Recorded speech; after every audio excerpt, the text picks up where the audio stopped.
Hi, good afternoon, or good morning, rather.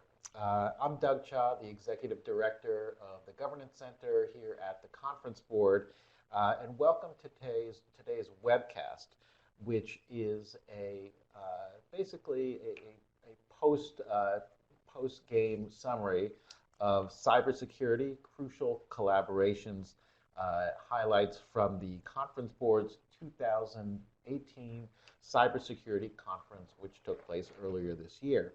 And today I'm pleased to be joined by two cybersecurity experts who presented at this cybersecurity conference.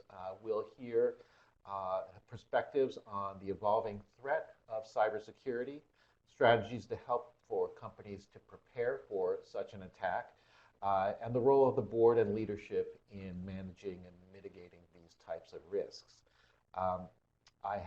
Let me just introduce the guests.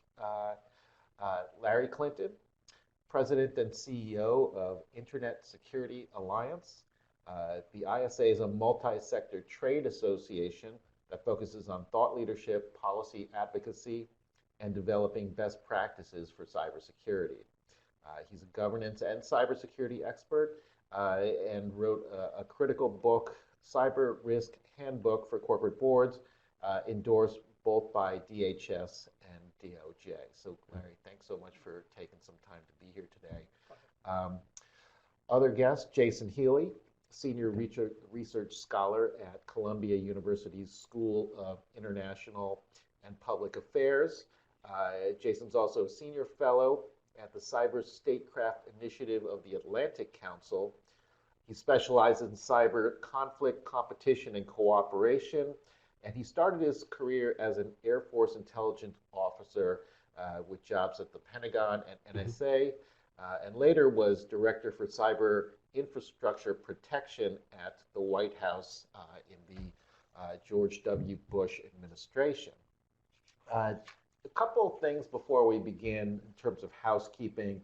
First off, we are offering two types of CPE credits for participating in today's live program. NASB and IAPP. To get either credit, you'll need to stay on for the entire webcast. For NASB credit, you need to enter your full name, email address, and type NASB in the request CPE credit space at the bottom of your screen. And during the program, there'll be 3 pop-up messages. Please click OK each time you see one. For IAPP, also enter your full name, address, and specify IAPP in the request CPE credit space on the screen. And you'll see that we've provided a slide deck for today's presentation in the download section at the bottom of your screen. We welcome participation in this webcast. There's a chat box at the bottom left of the screen. I will see the questions and try to work them into the discussion. You can download the slide deck, as I said. You can enlarge the video to make it full screen by clicking the 4 arrows in the upper right-hand corner of your screen.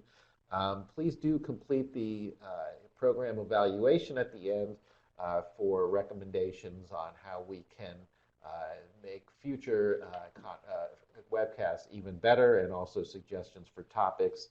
And then finally, you will be able to share this program with your colleagues, as we will post a link for a replay. So let's get into the contents of what we have today. Larry, you were on a panel, or you talked about what we titled The Next Wave, the Fully Engaged Board and the Quantification of Cybersecurity Value Imperative. So maybe you could start by setting the context for this subject and just give a bit of a brief assessment on where we are today in the evolution of the cybersecurity threat. So 2017 was worse than 2016, was worse than 2015 in all manner of cyber attacks. And I believe we'll look back on 2018 as the good old days. Things are bad and getting worse. So we did provide a slide that I think is up that is a quote from the Pentagon's annual report, wherein they say that the military's networks are can be compromised by low to mid-level cyber attacks pretty much at any point that you choose, and that with the development of advanced cyber techniques, it's likely that a determined adversary can take a foothold in most DoD systems when and if they choose. And when you use that as kind of context, rather than giving you a whole bunch of statistics, it's important to think if the largest, most sophisticated, best trained, best funded military operation in the history of the world is subject to low to mid-level cyber attacks at any point, what's reasonable to expect from discount retailers, movie studios, or anybody else? So for your own company, yeah. The system is inherently weak. It was built to be weak. It's an open system, and it's getting weaker all the time. Advent of mobile devices, the Internet of Things, etc. And while the system is getting weaker technically, the attackers are getting much more sophisticated. So, back when Jason was at NSA, probably they coined the term advanced persistent threat, the APT.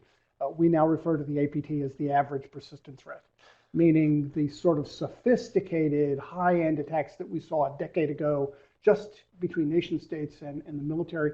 We now see these all over the place. So while it is absolutely true that it's important to have what we call good cyber hygiene, with the increasing element of nation-state attacks and nation-state affiliated attacks, it's important to realize that we need to go beyond hygiene to much more aggressive attempts to fight off cybersecurity. One last point that I'll make on this is that the other element that's important to remember, particularly if you're in the private sector, is that all the economics of cybersecurity favor the bad guys. Cyber attacks are comparatively easy to access, they're cheap to access, they're incredibly profitable.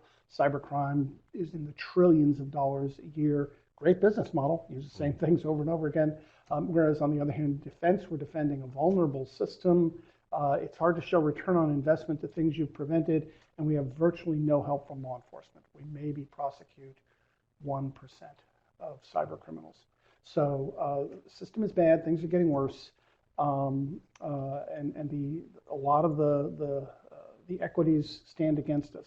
So this is a very, very serious problem that needs far more aggressive attention, at least from our point of view. Okay. Well, that's, that obviously That's follows follows the trend that we've all been hearing about for the last couple years. In terms of the strategies for, really dealing with this, or beginning to deal with this, at the conference you talked about concepts of cross-functional strategy and collective defense on cybersecurity. Why don't you just give us, some overview of what those terms mean and, why they're important? So cross-functional defense generally refers to how organizations are evolving, we think, effectively to begin to address this cyber threat. So whereas if you go back a number of years ago, this was viewed as an IT issue and the CISO was in charge, or the CIO perhaps is in charge, I think we're moving away from that now. And I think organizations, both private and public sector organizations, are realizing that cybersecurity is not an IT issue. It is an enterprise-wide risk management issue. And so what you need to evolve is an enterprise-wide risk management structure. So we advocate, and we advocate in the handbook you mentioned, organizations ought to have a cross-functional cybersecurity risk management team that includes IT, but probably shouldn't be run by IT. It should be run by somebody with a cross-organizational view. And you need to have human resources, you need to have IT, you need to have compliance, you need to have legal, you need to have public relations. All these people need to be sitting at the table, coming up with an enterprise-wide cyber risk management budget, a separate budget from the IT budget. And that's the way to look at this. We're finding when that is used, and we can talk about some of the evaluations of some of these processes later, that actually this does result in better cyber risk management, better alignment of business goals, creating a culture of security, those kinds of things.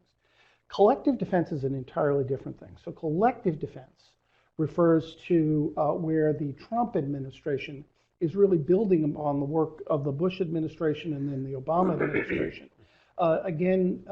Taking a much more evolved view of cybersecurity.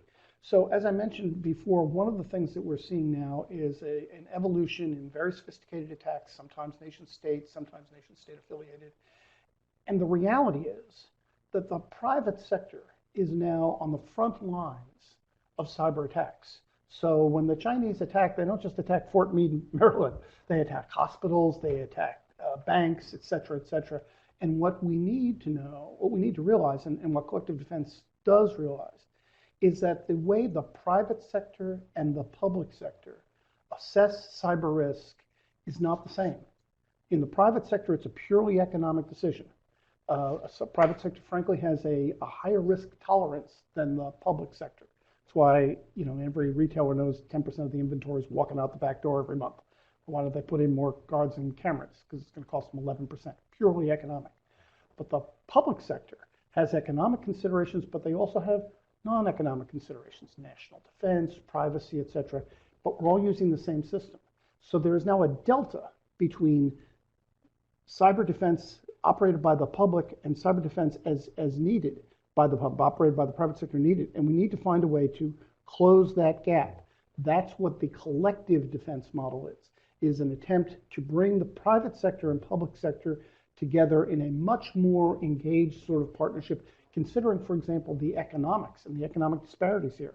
And how do we fix that economic disparity between the public sector and the private sector? That's what a collective defense model would be, as opposed to kind of the partnership model, which is what we've been talking about for the last 10 years. It's an evolution of that idea. It came out largely in the cyber summit that the administration had just about a month ago here in New York, and they're now building some new mechanisms to try to better engage the private sector in this more collective model. We're all in this together.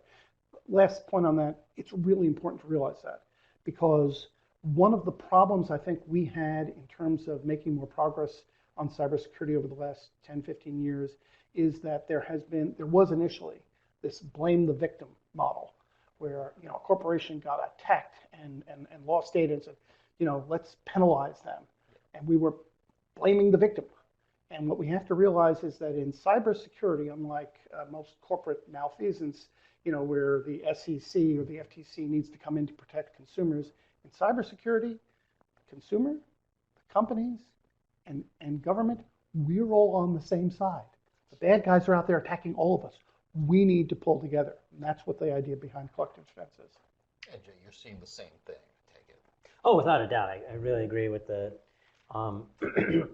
with Larry's points across the board. We're glad to see DHS, the top cyber official there, infrastructure protection official, sees himself as the chief risk officer for the United States government, and is trying to build these structures to talk to the private sector about risk, the way the private sector thinks about risk. And that is we've been in this field for 20 years. Anytime you hear there's going to be a new organization, you kind of wince and shrug a little bit. But I think for the Department of Homeland Security, which has the overall cyber mission, to start wanting to deal with the private sector in risk in the terms that the board thinks about it, I think it's an important step. Well, that's really good to know, because I think, my impression is, if you listen to just what's in the media and the coverage about what the federal government is doing, you get this sense that either they're kind of, not really acknowledging that a problem exists, and they're certainly not doing anything proactive about it.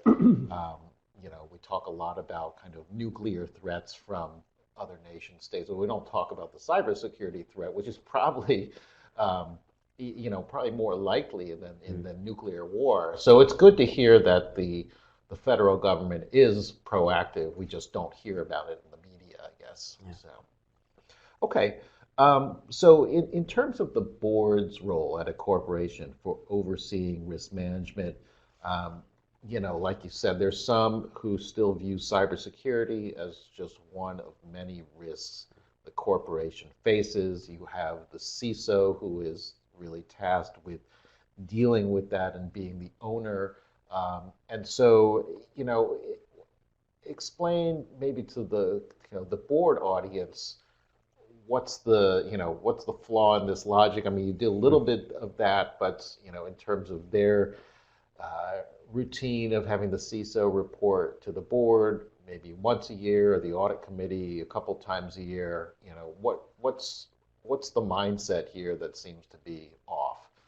Well, I think partially because of how this has all come upon us in the last 15, 20 years, which is instantaneous almost. I mean, none of us who are our age, were expecting this, and all of a sudden we're in this digital world. And I think the focus initially on cybersecurity came to the incident. And what we focused on was incident response. And that's really kind of the, after the horse has left the barn kind of thing. And what I think boards are now beginning to do is understand that cybersecurity needs to be part of the entire business process. So what we would suggest is that boards need to understand cybersecurity in the same sense that they understand legal and finance. Meaning, there's not a single business decision that you make where you don't consider the legal implications and the financial implications.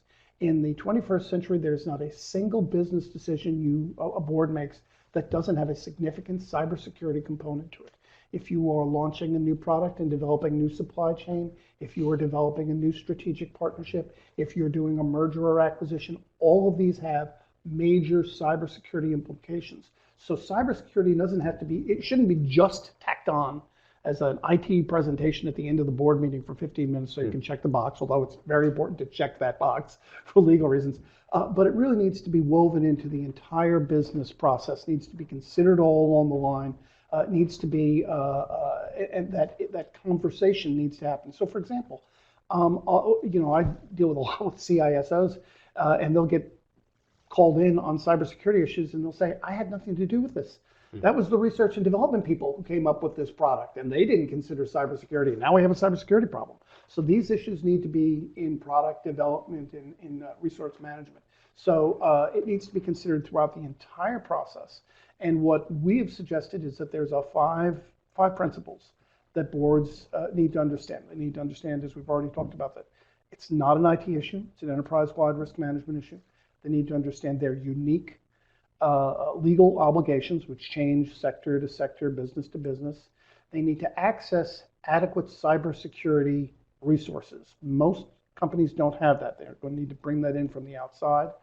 Then they need to demand from management that management give them a framework to deal with. And I'm not just talking about an IT framework, like a NIST framework or something, a management framework that will deal with cyber risk.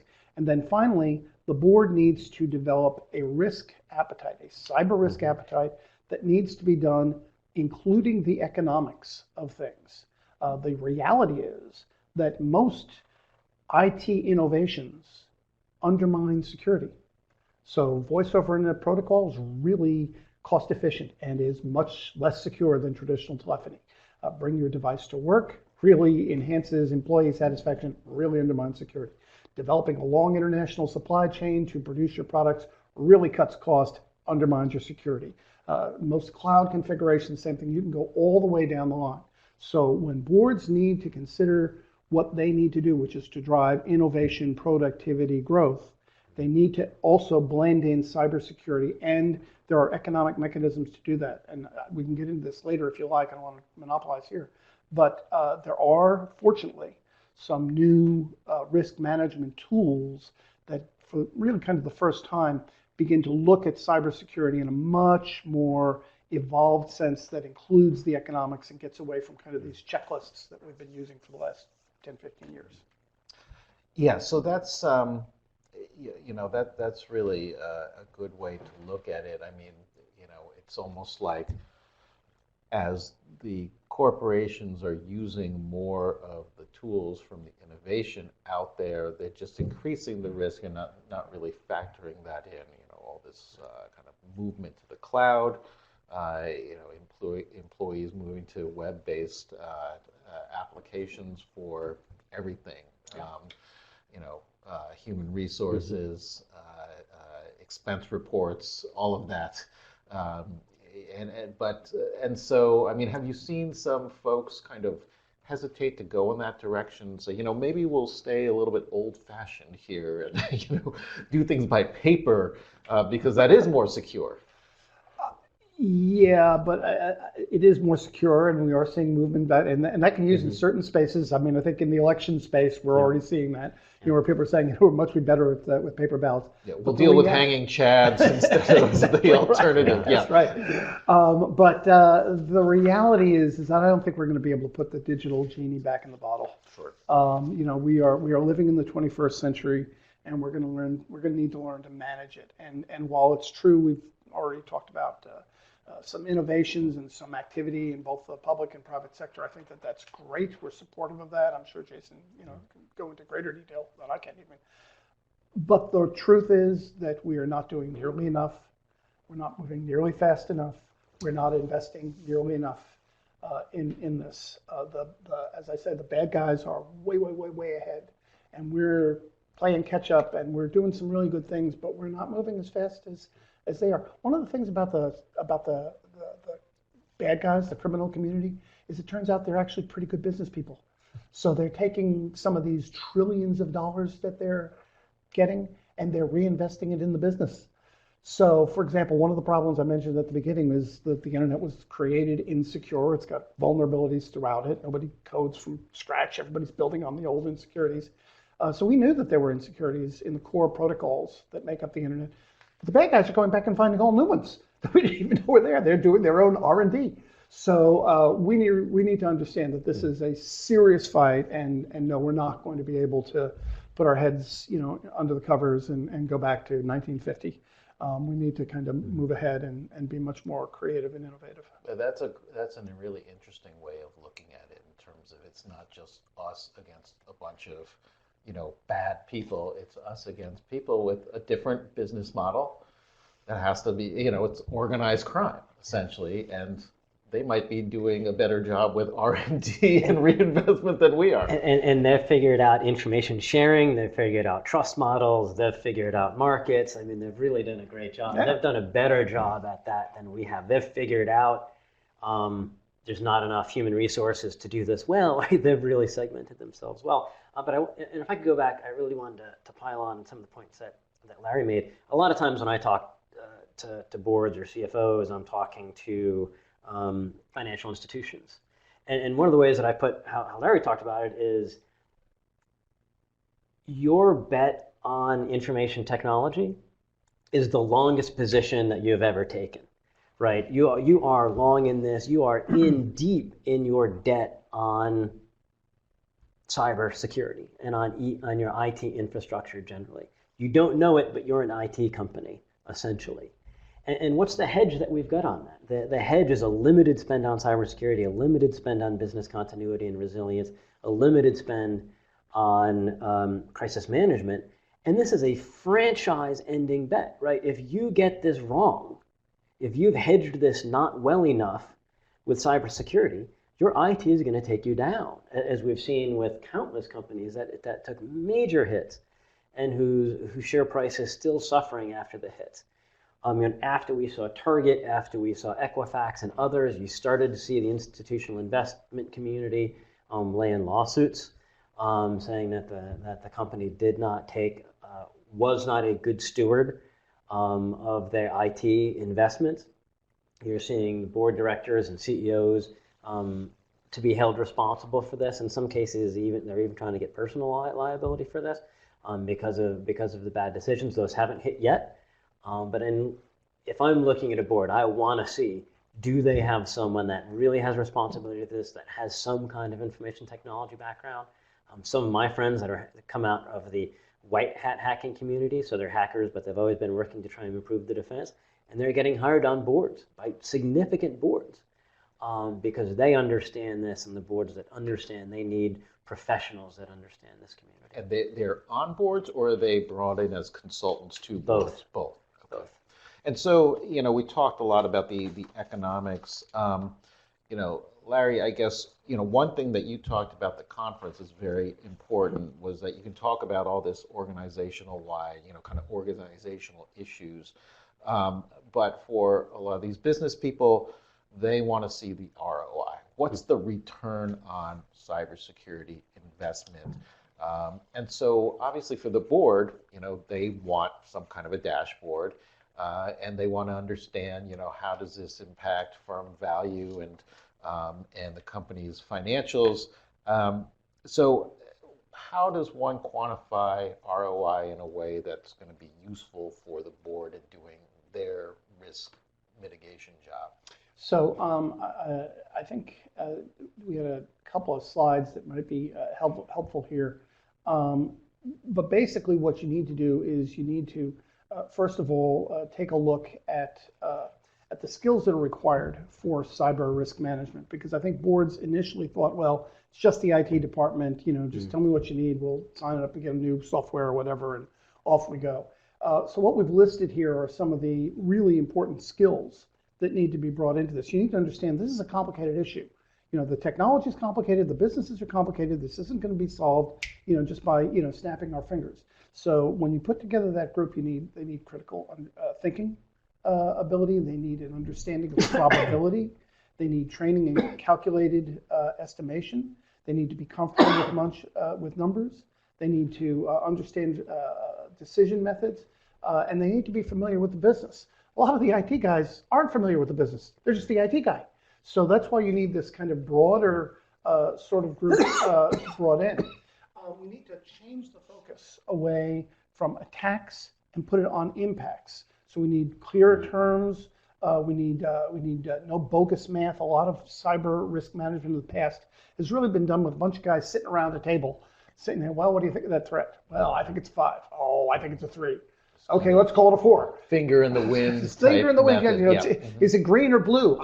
What's the difference? It's amber. And so what we have is a lot of fuzzy thinking that has led to fuzzy math, so that we haven't really been doing sophisticated sorts of analysis. Now, the good news is that there are more sophisticated models that have come on board that sophisticated people can use.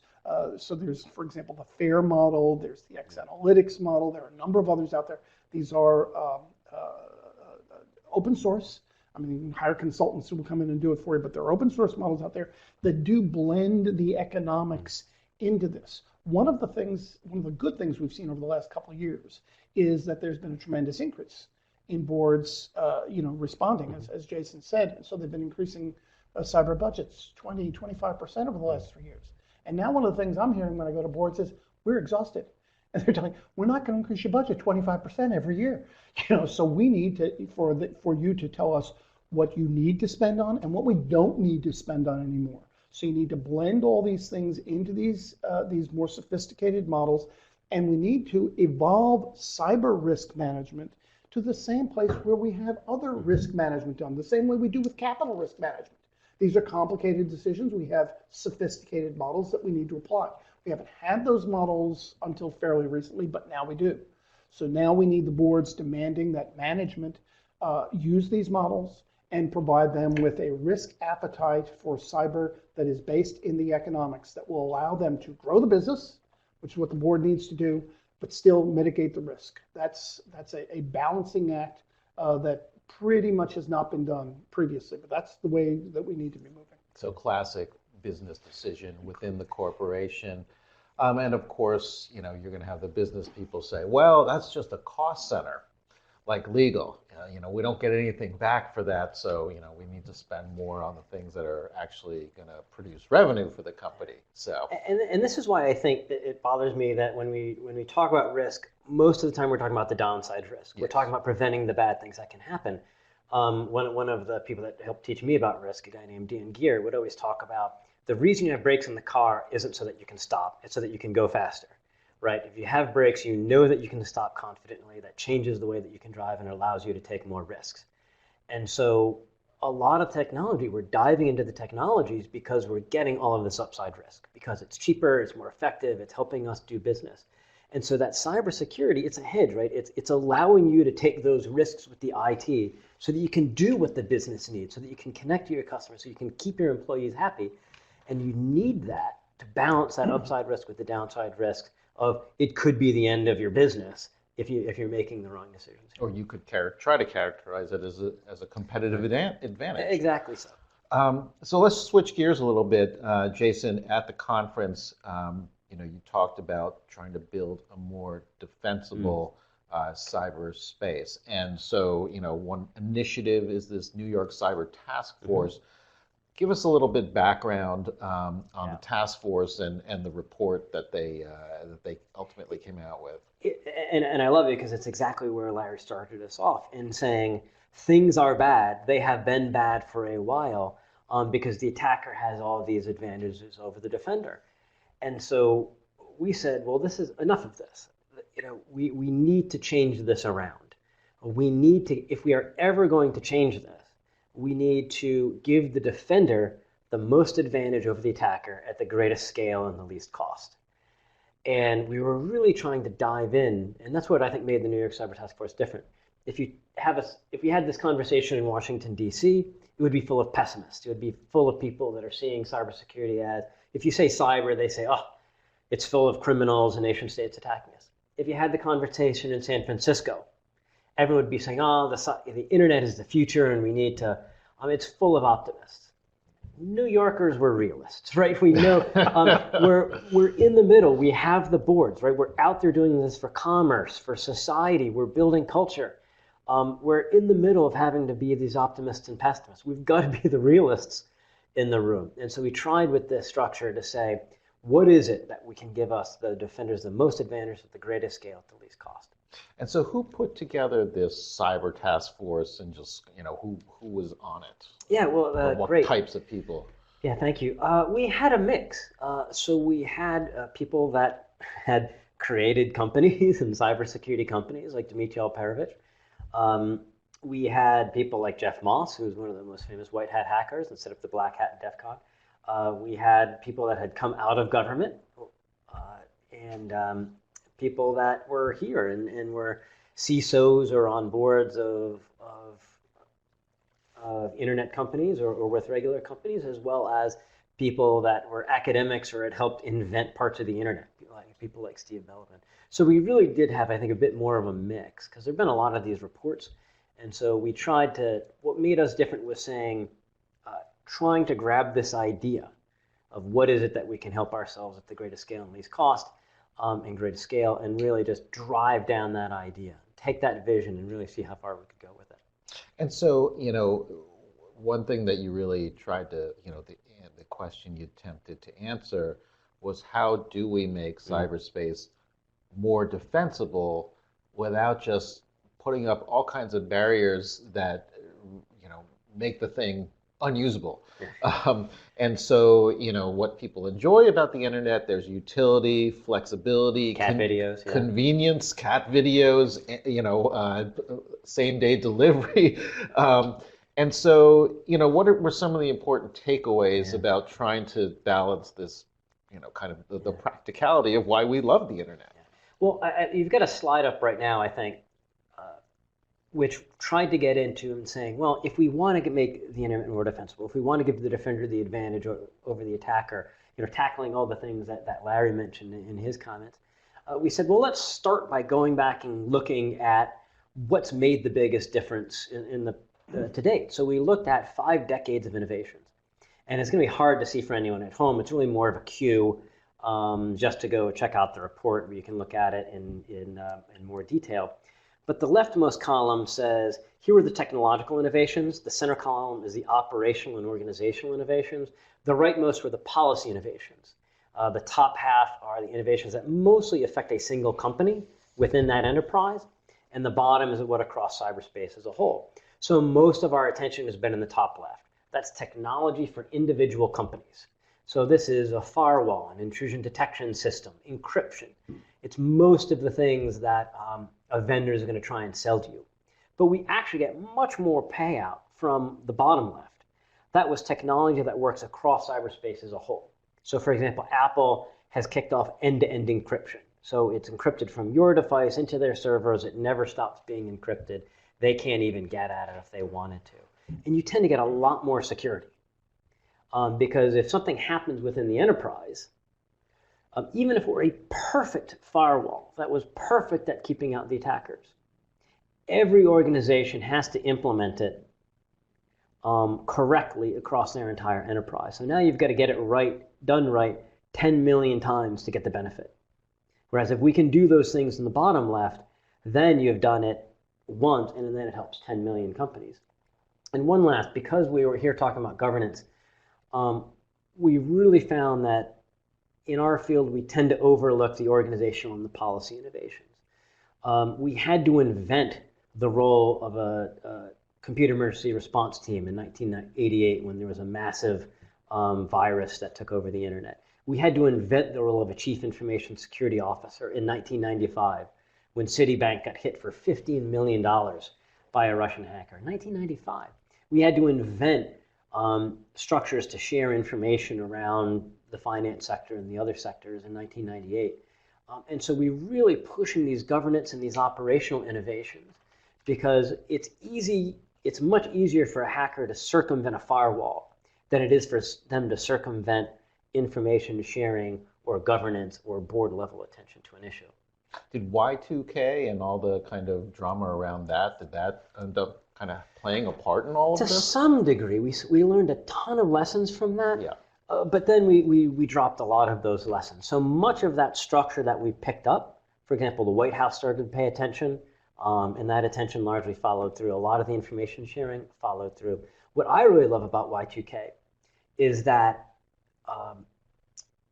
CalPERS, the California Pension System, went to all of their boards of the companies that they invest in and said, what are you doing to make sure you're ready to Y2K, to make sure our investment's going to be okay? Now, I tend to think about what can we do to help the internet as a whole. I would love to see the institutional investors get more involved in this and go to the different boards and say, how we know that you're keeping our money safe. You know, get Warren Buffett involved, get CalPERS involved, get the other institutional investors involved. If I could just interject, I had a different experience with Y2K. Although, right, Jason, I hadn't thought about some of those byproducts that were positive, but what I experienced with Y2K was for years, people were thinking cybersecurity is Y2K. It's just about this digit that's out of place, and we had this big hubbub about Y2K, and it turned out to be nothing. It's a math problem. Same thing's going to happen with cybersecurity. We had to fight through that for several years, to get people to commit that this is not only is this not about one digit, this is not about the technology. Actually, the technology is fabulous. It's magical. If you showed up in Salem, at the beginning of our country with a cell phone, they would have burned you at the stake for it. It's an amazing thing, but we haven't learned how to manage it yet. And if I can, a great point that Larry made that you hinted at it earlier, and I love it. Too many boards and professionals see this as a Y2K problem. That is, if I fix it once, if I do a big investment now, then I will be safe afterwards. And this is more, and I can't remember who I first heard this from. It was Phil Venables or Dan Gear that said, this isn't like that. Cybersecurity is an ants in the kitchen problem. They're always going to be trying to get in. You are never going to be done with the ants. They are always going to try and find their way in. And however much caulking and however many traps, however much other stuff that you find, those ants are really determined because they know you've got something that they want. So this is going to be nonstop. You are not going to find a single solution that's going to stop them. Every year, every quarter, you've got to stay determined and start figuring out how many ants did I see, which kinds of solutions are most likely, who else is using in my neighborhood is figuring out which stuff to keep them out, because they are going to keep trying. You are never going to spend your way out of this problem. They're always going to keep coming back. And the ants are going to get, scarier. They're going to be breathing fire and all kinds of, new types of ants that you've never even dreamed of. Ants in black hoodies. And the point that Jason makes is really a critical point because it has to do with how we're conceiving of this problem. And I would elevate it, back to something we were talking about before the webinar started, which was the 9/11 attacks. For a long time, people thought that the cybersecurity problem was all about our vulnerabilities, and there are vulnerabilities. But Jason makes a point. The reason that the ants are constantly coming in the kitchen is because they've got incentive to get in there. The World Trade Centers weren't attacked because they were standing out in the middle of Manhattan Island, all vulnerable. They were attacked because Al Qaeda wanted to attack them. This is a different problem. People have been thinking of this as though it's bad technology, and it's not that the technology is bad. It's that the technology is under attack because there's so many incentives to attack the technology. That's a different problem. And we have to learn how to deal with the attacker, not just the means of the attack, which is what the IT is. Got it. So you were talking about the report and the task force, and they focused a lot on leverage. What can you do with the greatest advantage at the least cost at the greatest scale? And so, obviously, cost always comes into play when you're talking about anything these days. So what were kind of what was the thinking there from the task force? So we really tried to say, all right, what are those innovations that we're going to be able to get that are going to get us to that next scale? So I already hinted at some of the recommendations that said, look, we're overlooking the operational and the policy innovations that we can try and score out of this. And there's still a lot of gains that can be made in that. For example, more organizations that are focused on, like Larry said, like this collective defense. And if we don't necessarily have to make investments in technology to do that, we need investments in mindset and just thinking about doctrine and new ways of operating. So the government does what it's best at, the private sector does what it's best at, and we don't have to spend particularly anymore, that we're just better at doing it. And we really overlook those process and operational innovations. On the technology side, I spent a fair amount of my time in Washington, D.C., as you mentioned in my bio. And when you're in Washington, D.C., like I said, they're pessimists. And you cannot have a conversation about, for example, the cloud that does not then have the word but. Well, the cloud can be really good, but you have to remember. And what really struck me about this group is that they would have a conversation about the cloud and would always follow with and. The cloud is really going to allow us to build on a new infrastructure, and we haven't even seen the benefits yet. And that optimism about it, of saying, well, of course, we see a ton of problem with cloud because it's treated as a panacea of, okay, we went to cloud, now we're safe. It's not like that. But the optimism of the group to say, cloud allows us to build from the bottom up in a much more secure way. Larry talked about this in his opening comments about how the technology was started to be easy to hack. It was meant to be efficient, not secure. Cloud, if it's done well and with discipline, it allows you to get around that. And what one of our commenters said that was in the group, Ed Amoroso, this famous CISO of AT&T, said, we can be more secure, and the CFO and CIO are going to think they're doing it because it's less expensive. Whereas we, as chief information security officers, know that we're actually doing it because it's more secure. And so that really caught us. There's a few other technical things that we could get into. There's new ways, like return to old ways, like formal methods, where you can start getting in and writing code in a much more provably secure way. And so it was very interesting to see this group of technical experts and business experts talk their way through this. Yeah, I mean, it must have been fascinating to be in the room for that.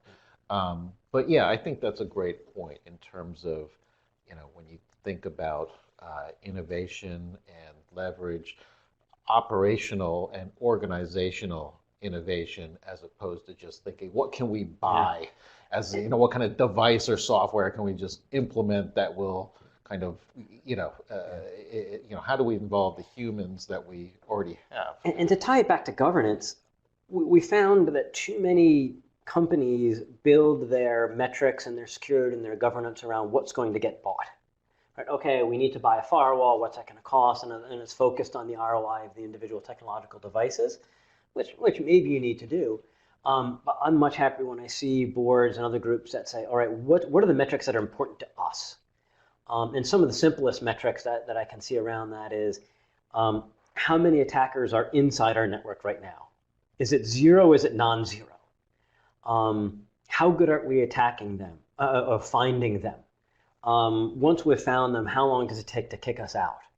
And if you can build your governance around those deliverables, then you have a better understanding of what your ROI is going to be. It gives you a better sense of what you need to spend on, because they're either in or they're out.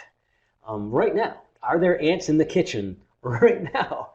If there are, then you've got a different problem. Yeah, it's almost like focus on the the cause, not the symptoms. Right. And that's easier, I think, for most boards to get around. You know, they understand business. They can get their heads around that more than they can get their heads around what's the difference between a firewall, an IDS, and a SIM.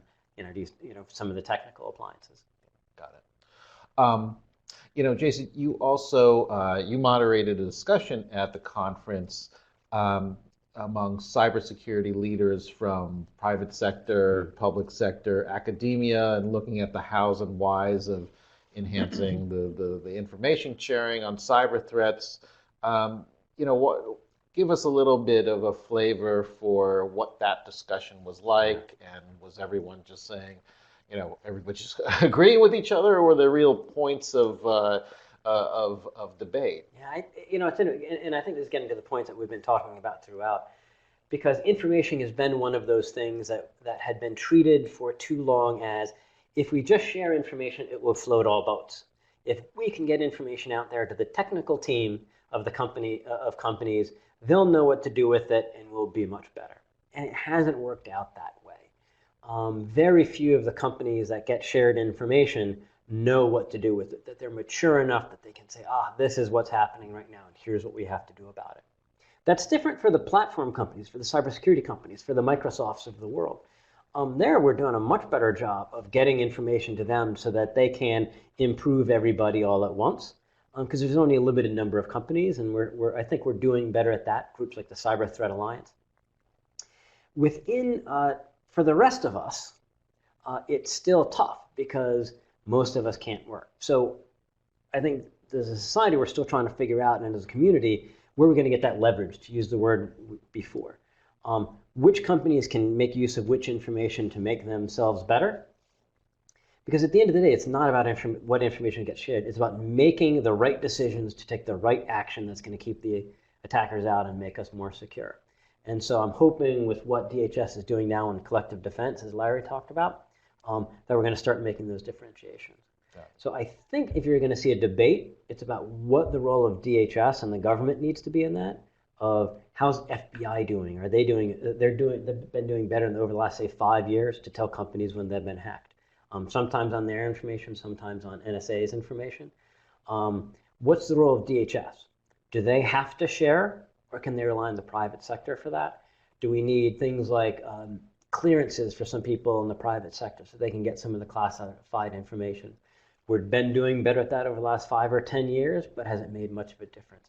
And I think DHS in this position now where they're starting to get in to figure that out. I'm also love what the private sector is doing. Groups like the Cyber Threat Alliance I mentioned, which is there to make sure that the companies that have the most information to share are sharing it with each other, even though it's a point that they compete on. And I think that's fabulous to see. That companies that compete on this are actually sharing about it because they know it's going to make us all safer. Yeah, absolutely. So the Cyber Threat Alliance, is that kind of an industry-created group? It is. Yeah. So the groups that you might hear from information sharing, there are the groups called ISACs, Information Sharing Analysis Centers. I was the vice chairman of the group for the financial sector sharing. Those are within specific sectors. There's others that are starting to grow up that are more geographically located, like Chicago First does a lot of good sharing, not just for cyber, but for physical threats within the Chicago area. Arizona and others are starting to pull these up. And we're starting to share these out from being just sector geographic to everybody that might be interested. Cyber Threat Alliance is specifically for those groups that are cyber threat intel companies or see a lot of information, like Cisco is a member. They see a ton of information coming across their devices. So through the Cyber Threat Alliance, they're able to share it out to others so that they can take action on it.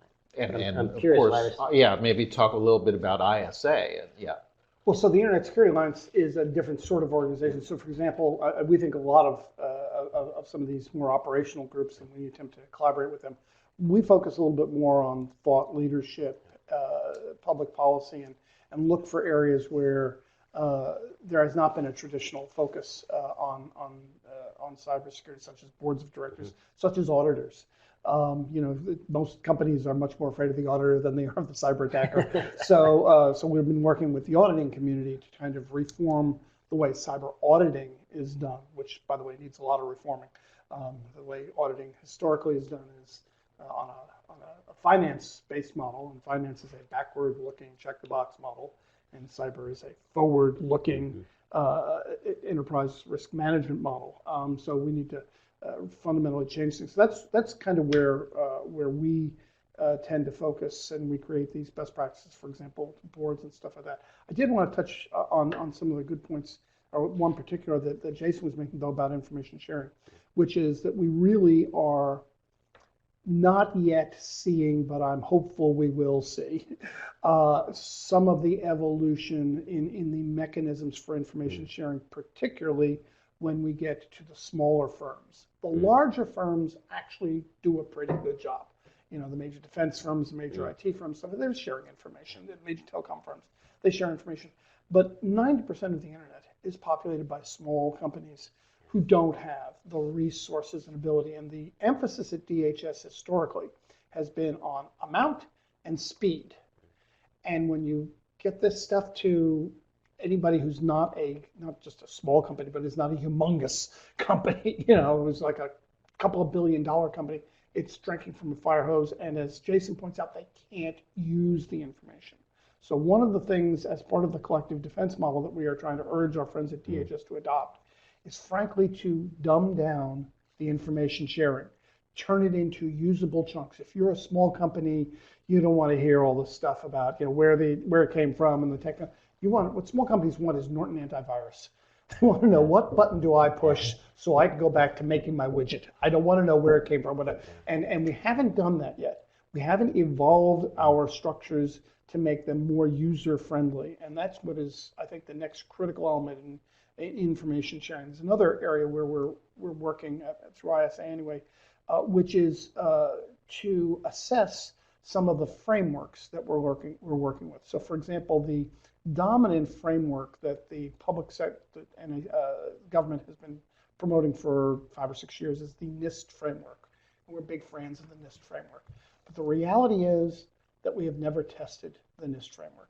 So when the executive order, the President's Executive Order 13636 came out, it said NIST shall develop this framework, and it shall be cost effective, and it shall be prioritized, and we haven't done that. So the reality is now 5, 6 years into the existence of this NIST framework, we don't know what elements of it work, don't work, are cost effective or not. And this is what firms need to know. They can't do all of this stuff. Nobody does all of the things that are in the frameworks. Nobody, hardly anybody.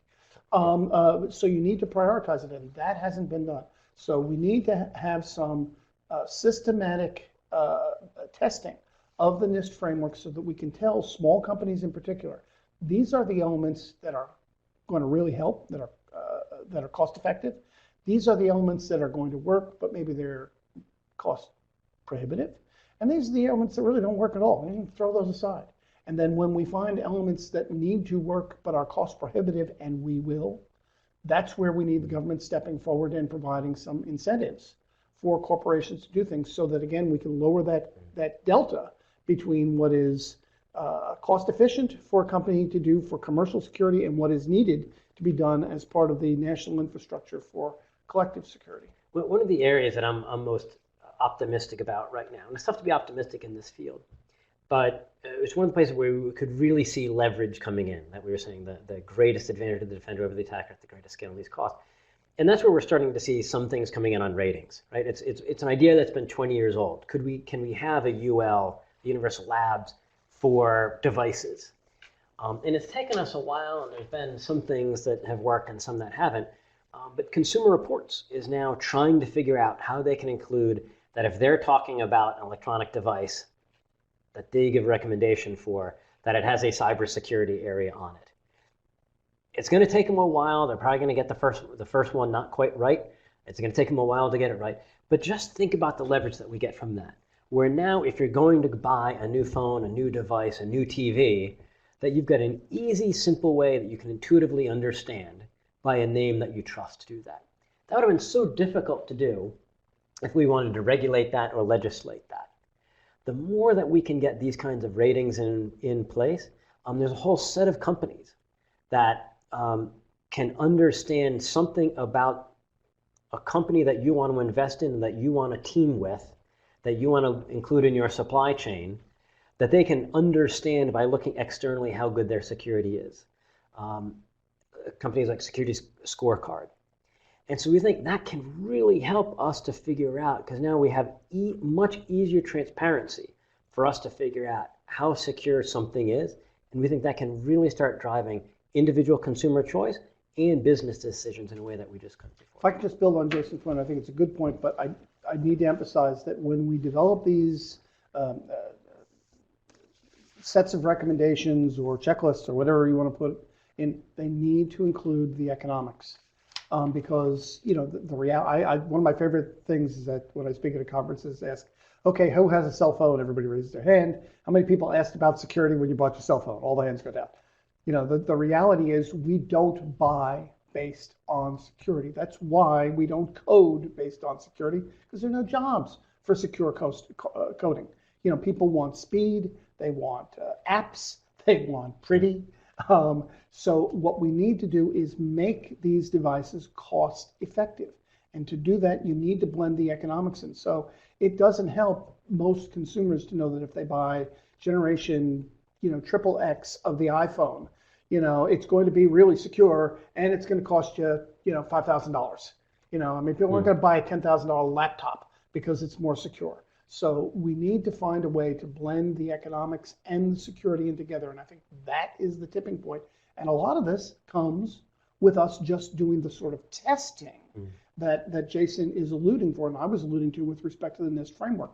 We need to look at what we have out there and test it not just for efficacy, but for cost efficacy. Unless we do cost efficacy, we're going to miss the boat. And we're going to have a whole bunch of recommendations that people are going to say, that's nice, but I can't afford it. I'm going to buy this one instead. Well, gentlemen, fascinating. I think it's very important that we keep talking about this as this environment evolves, and especially emphasizing that boards of directors need to be thinking about this front and center and not just compartmentalizing this as a kind of a quarterly report where they get some kind of a nice looking dashboard that they don't understand. Want to thank you guys again, both Larry and Jason, for being here and taking some time to share what you provided at the conference a couple months back. Before we break, I wanted to give you some more resources that you can look to provided by the conference board. We have two written reports, one called 23 Truths About Cybersecurity, and another one called 30 Truths About Cybersecurity. So there's the 30 and the 23 truth version, and they're both posted on our website for our members. Coming up on September 12th, we are having another webcast on the future of work called Leading Change and Reinventing Jobs in a Digital World. It might be of interest to you. And then on November 8th and 9th, we're having a conference focusing on the digitization of procurement, Procurement 2019, Deploying Chatbots, AI, Blockchain, and more, and that'll be here in New York City. So hopefully take a look at those, put them on your calendar. And before we break, again, those interested in NASB and IAPP credit, please ensure that you've entered your full name and email address and specified NASB or IAPP in the space provided at the bottom of your screen. Thank you again for our wonderful presenters and our really engaging discussion. And thanks everyone out there for joining us today at the end of August. And we will see you all next time. Thanks.